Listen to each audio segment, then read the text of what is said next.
Hey, welcome to Steve Davis Show. Special guest today is George Lovato Jr., on-call outdoor chef, and a new show, Chasing the Flames. Chasing the Flames. Chasing the Flames. I tell you, George, you got me. I met you just a couple of weeks ago, and you just got me excited.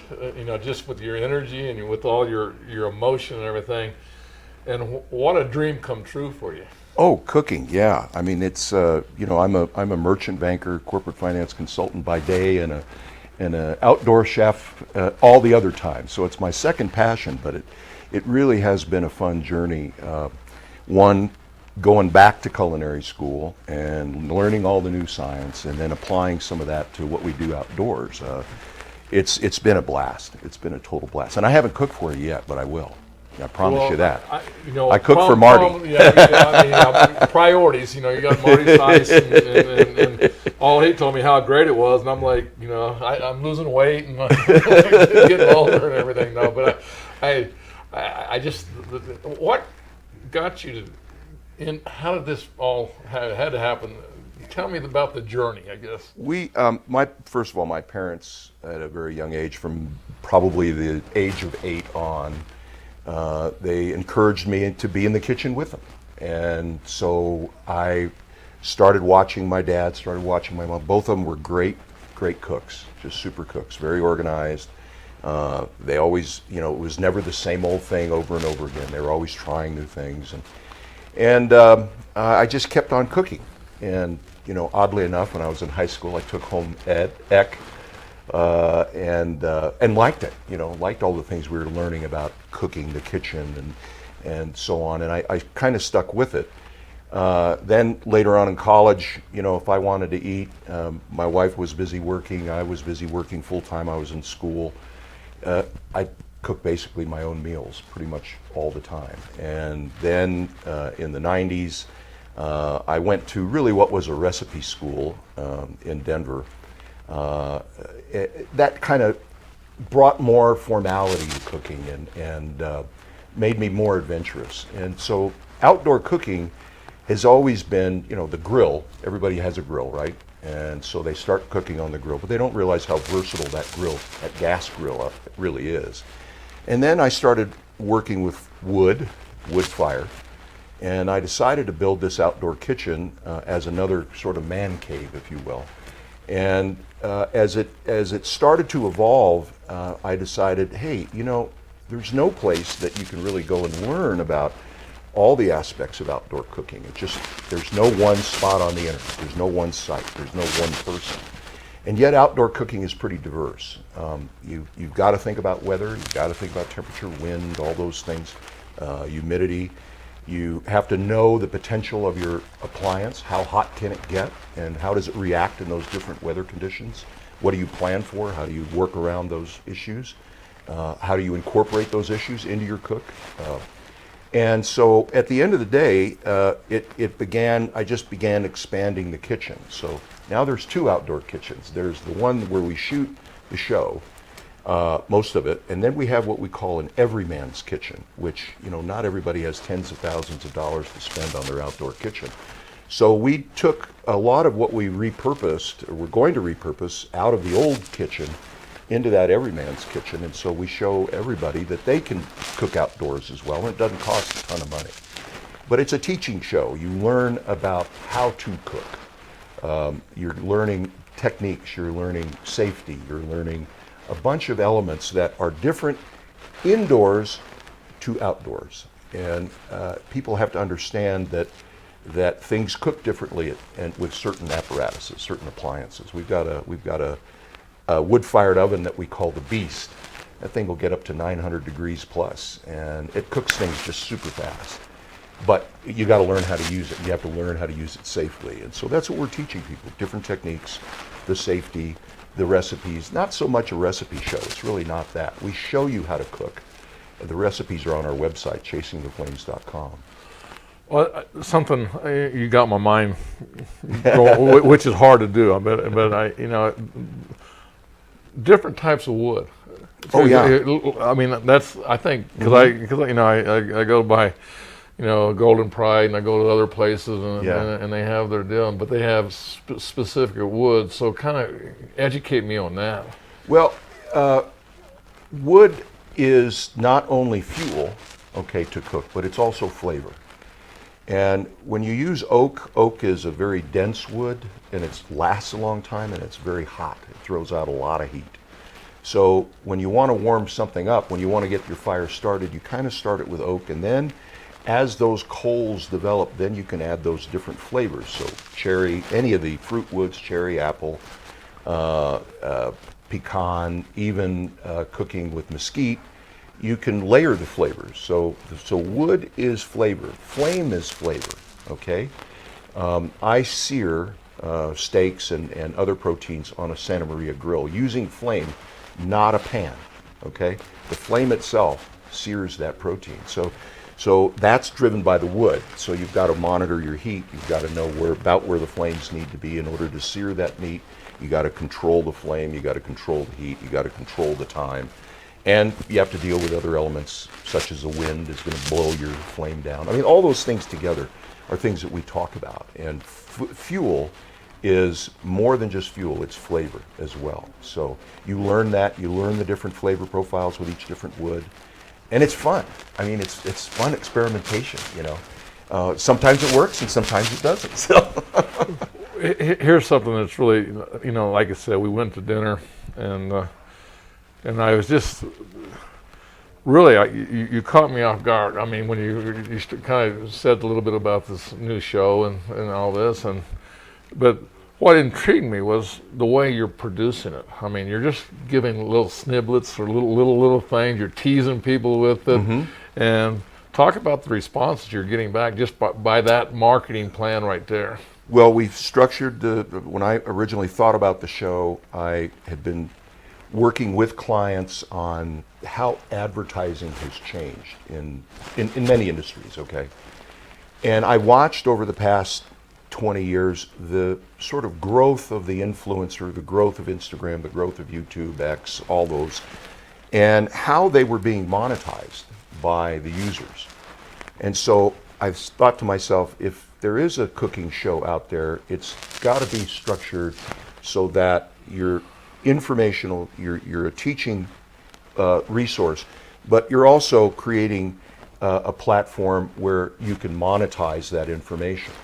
And so we structured the show so that we have these little shorts that we post on YouTube and Instagram. And each one of those shorts, between each one of those shorts rather, is the actual arc of the cook that we're cooking. We'll usually do 3 different dishes, 2 proteins and a side.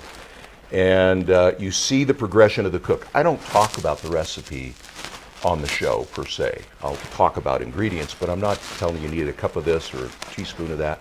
No, we post the recipes on the website. And at the end of every recipe, we tell the reader, the viewer, hey, these are the ingredients. Mix and match them any way you want in any ratio or proportion to your taste, okay? So my palate's different than yours, and yours is different than your wife's and my wife's.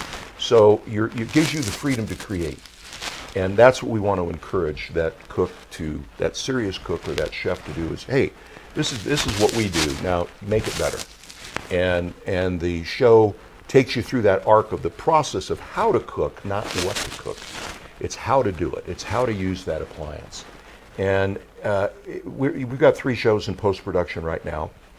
We've been pushing the shorts out on Instagram and YouTube. We've got about 33,000 views in just about 2 weeks on YouTube, and about 15,000 on Instagram, with combined followers of about a little over 7,000 now. So it's catching on. It's catching on. And wood-fired cooking is all the rage now. I tell you what, we're going to go to Evergard Roofing and Solar Top 10 Plays of the Week. Come back more and talk about chasing the flame. Chasing the flames, man.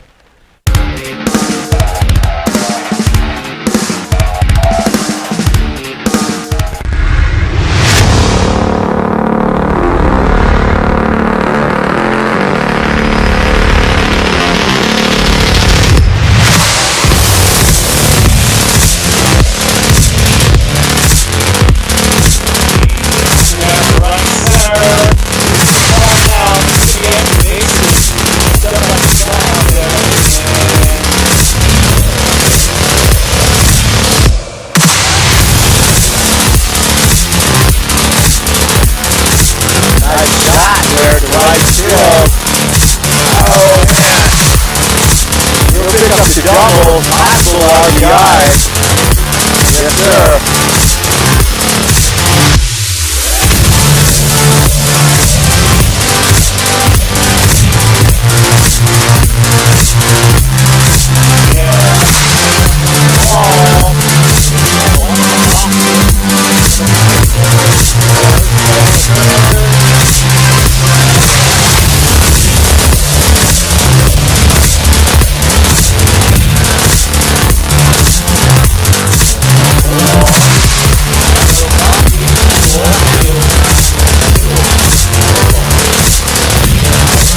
Brody hopping with the monster hit with a home run. How about that? Really hot by his teammate. Wow, fantastic hit by Hoppin.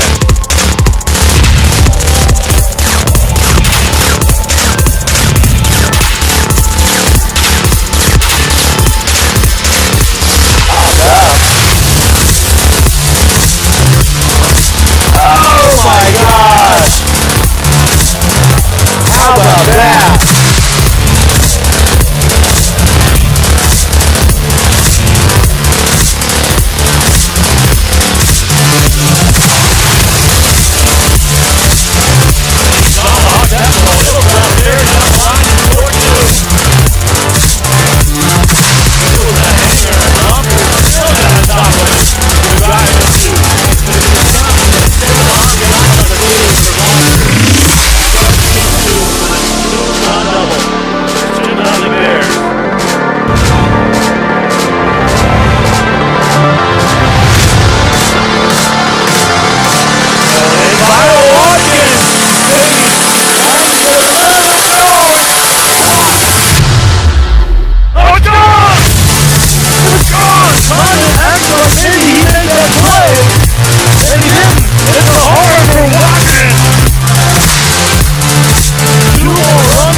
I'd like to thank the following sponsors for making this broadcast possible. For over 20 years, Everguard Roofing and Solar has been committed to customer service. Locally owned and operated, Everguard offers both commercial and residential roofing and solar services. For more info, please call 505-821-9543. Everguard Roofing and Solar are proud supporters of Pro Youth Sports Network and New Mexico Youth Athletics.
Hey, welcome back, Steve Davis Show. We got George Lovato. What a great little intro right there on your show.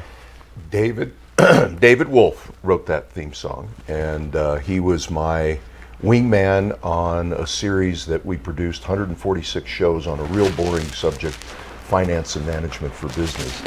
It was called Just Ask George. It saw about 14 million views, and he originally was a jingle writer, That's how he started his music career. He's a professional musician, but he wrote the theme songs for Barney, and there's a bunch of others that he's written, fairly famous. But yeah, he did a great job on that. The crew, the post-production crew, is him and his team, and the shoot is done by some guys here locally.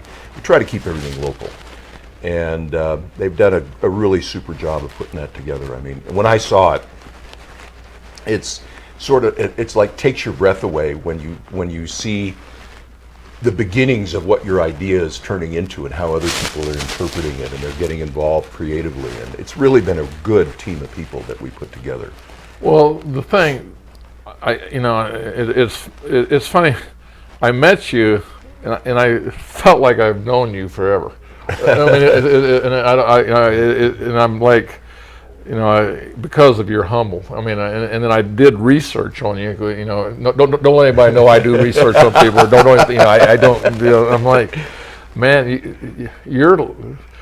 Give us a Reader's Digest of how you got to where you're sitting here today, man.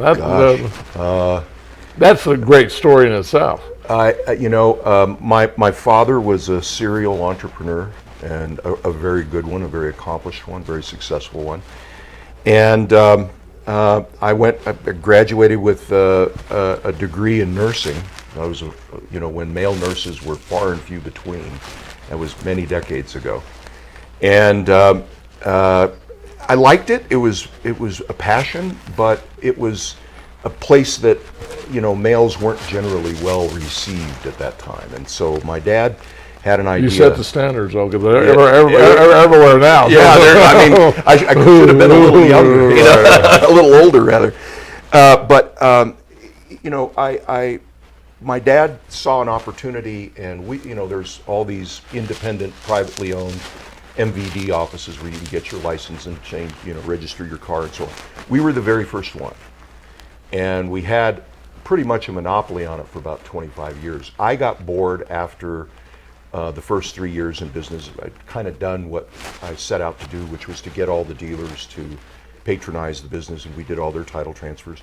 And then I opened a rental car company with another partner, Terry Stanley, and he's truly the best salesman in the world, and his job was to get the cars out on the road. And we started out by Albuquerque International Airport and had 13 cars. And it turned out to be the 7th largest car rental company in the country. And it was a public company. It was on NASDAQ. And that was all before the age of 30. Then my father and I sold out of that business. And I had always had BH Capital, which is the merchant banking and corporate finance consulting firm. Never stopped, did the financing for my rental car company. People started asking me to do financing for them, and I did. And it just turned into a business. And then finally, I got into the publishing business for the one and only time that Star Trek audiobook series was ever rebranded and co-branded with Simon & Schuster and Paramount was with Americana Publishing. And I relaunched Star Trek again. And we had some significant shareholders in that public company. And I sold out of that business and just pretty much stuck with my nose to the grindstone with BH Capital for the past 20 years. And then cooking just started playing on my mind. I always couldn't wait to get in the kitchen at the end of the day. And it just became more and more of a passion. I went and, like I said, went to really a recipe type school. And now I'm back in culinary school and having a ball. My Obi-Wan Kenobi in cooking is my first chef here, Scott Clapp, Chef Scott, and he's in Albuquerque Magazine this month. They did a feature article on him about training chefs, and that's kind of his passion right now. He's a cool guy. He was fairly hard on me because I was the oldest guy in the class, and he expected me to be able to do more, which, he pushed me. He pushed me hard, and I appreciated every push. He taught me a lot. And it's funny, but at 68, you're still able to learn, and take direction and use knowledge, you know, to your benefit. Where I didn't think I was going to have as good an experience at CNM as I'm having. The institution itself is very well managed, very well run. It was a very welcoming experience, and I didn't think I'd make friends. I made a ton of friends, and it's been an eye-opening experience, and I'm having a blast. They're shooting the shows, fun. You know, what did we say a little while ago? You know, if you do what you love, you don't work a day in your life. And I happen to have two passions that I love, and helping small business people and cooking. It's just, to me, it's the perfect world right now. I'll tell you what, we're going to take a little break, and we're going to come back more and talk about chasing the flames. All right.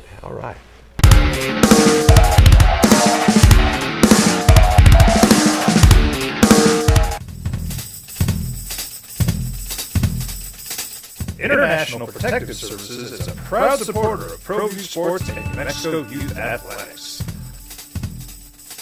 IPS provides residential and commercial security services in the Albuquerque metro area.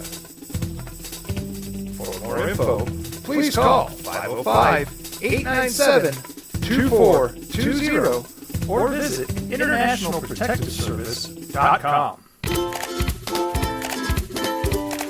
The Yeller Sub, located on 7200 Montgomery Boulevard, serves breakfast all day long along with classic hot and cold subs. Don't forget about our shakes, malts and floats made with your favorite Bluebell ice cream. 45 years and still going strong. Come on down to the Yeller Sub, official sandwich of ProView Networks.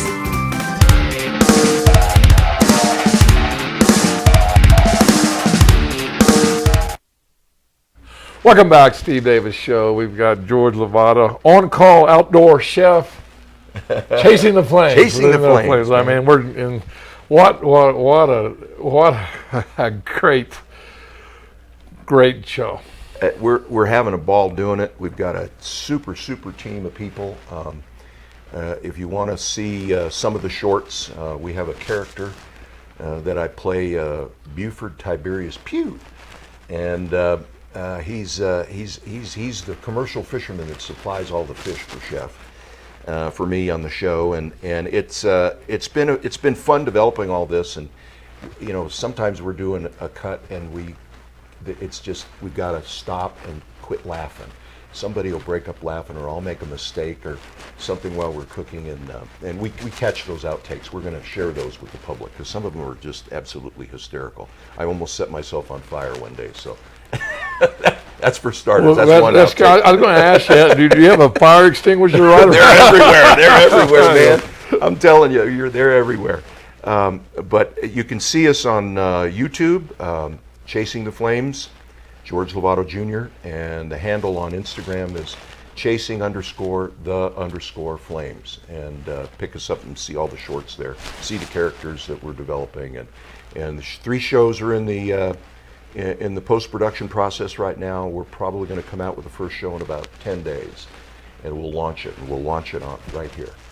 So, well, I tell you what, we're excited. You got to meet with Joseph Lynch and also Gary Williams. Yeah. And they were like, it was funny. I was watching the thing, and they saw your little snippets and your things like that, and your 3 little info commercials. I call them info commercials, and I tell you, their response was unbelievable. And it's, where do you envision where you want to go with this?